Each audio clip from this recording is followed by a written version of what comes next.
첫 번째 질문부터 여쭤볼게요.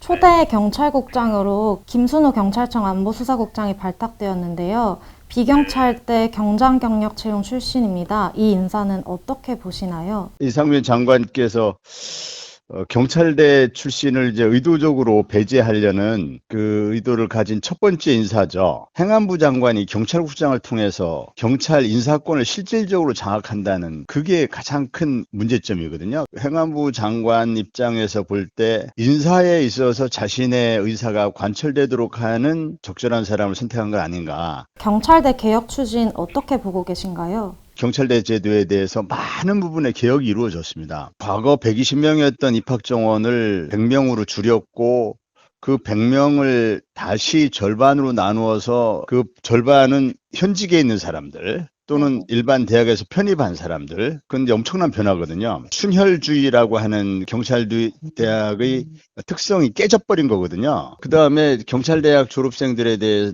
그 과거 병역 특례가 있었거든요. 병역 특례도 폐지했습니다. 많은 부분이 개혁이 이미 이루어졌거든요. 8월 2일 경찰국이 출범하게 되었는데요. 혹시 민주당이 어떻게 대응할 계획이신지 조금 소개해 주실 수 있나요? 국민들의 반대 여론 50%를 넘는 상황인데요. 이제 여러 가지 대응 방안이 있을 수 있는데요. 가장 근본적인 방법은 입법으로 이것을 무효화하는 것이죠. 경찰위원회를 합의제 행정기관으로 만들면 경찰청이 행안부 소속이 아니라 경찰위원회 소속이 되거든요. 행안부와는 전혀 별개의 기관이 되기 때문에 뭐 경찰국이니 무슨 경찰청장 지휘규칙이니 이런 것은 전부 없던 일이 되는 거죠. 그 다음에 또 하나는 국회법 개정을 통한 위임입법의 범위를 벗어난 시행령을 무효화시키는 방법. 이 방법이 있을 것이고요. 또 하나는 장관에 대한 그 해임 건의, 또 장관에 대한 탄핵 수출 이런 부분을 또 추진할 수 있을 것이고요. 그러면 이상민 장관이 왜 이렇게 경찰에 날을 세운다고 생각하시나요? 윤석열 대통령은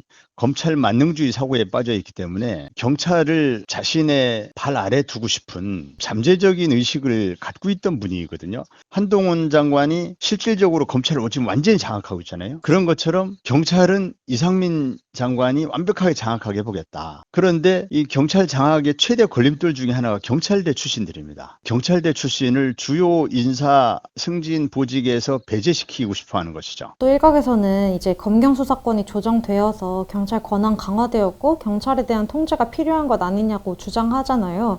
이 주장에 동의하시나요? 경찰에 대한 통제는 지금보다 훨씬 더 강화된 통제는 필요하다. 여기에서 한 가지 좀 짚고 넘어갈 건 있어요. 경찰권이 정말 강화됐냐? 경찰권이 강화됐다고 생각하는 경찰관들은 없을 겁니다. 일만 힘들어졌다. 수사에 있어서 권한이 강화됐다 하려면 강제 수사를 경찰이 독자적으로 할 수 있어야 된다. 그런데 경찰이 하고 싶은 수사를 검찰은 압수수색 영장을 차단함으로써 마음껏 방해할 수 있습니다. 그럼에도 불구하고 그런 수사권이 하나도 강화 안 됐어도 경찰에 대한 통제가 강화되는 것에 대해서 저는 찬성한다. 통제 방식은 민주적 통제 방식이어야 된다. 장관이 통제하는 건 안 된다. 어떤 분이 윤석열 대통령이 최근 20%대 지지율 기록했는데 원인이 무엇이라고 생각하시나요? 이런 질문 하셨습니다. 윤석열 대통령이 대통령의 직무를 수행하기에는 경험도 없고 해온 일이 이제 검사 업무밖에 없기 때문에 저도 수사부서에 오래 근무해봐서 알지만 수사부서에 근무하는 사람들은 아주 오만한 정의감에 빠져 있습니다. 내가 범죄라고 하면 범죄지. 임기 시작한 지 한 2달밖에 안 되는데 그 사이에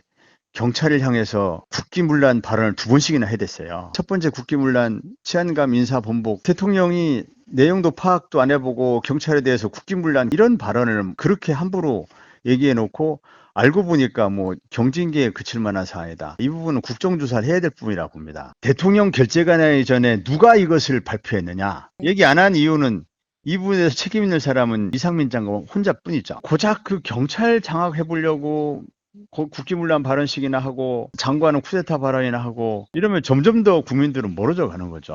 비슷한 질문을 한 세 분이 보내주셨는데요. 정권이 교체된 것은 민주당이 국민을 실망시켰기 때문이라고 생각합니다. 무엇을 하지 않아서 실망시켰다고 생각하십니까? 많은 의석에도 불구하고 꼭 필요한 개혁 정책을 제대로 하지 못하는 무능함을 보였다. 언론개혁도 실패했고 검찰개혁도 완전히 실패했거든요. 검찰 수사권 완전히 폐지하는 개혁을 했더라면 엉뚱한 검찰 만능주의자, 검찰주의자한테 정권을 빼앗긴 이런 이 반동은 일어나지 않았을 겁니다. 하나하나 이제 야당으로서 대안을 제시해 나간다면 국민들이 이 부분을 평가할 수 있지 않을까 생각합니다.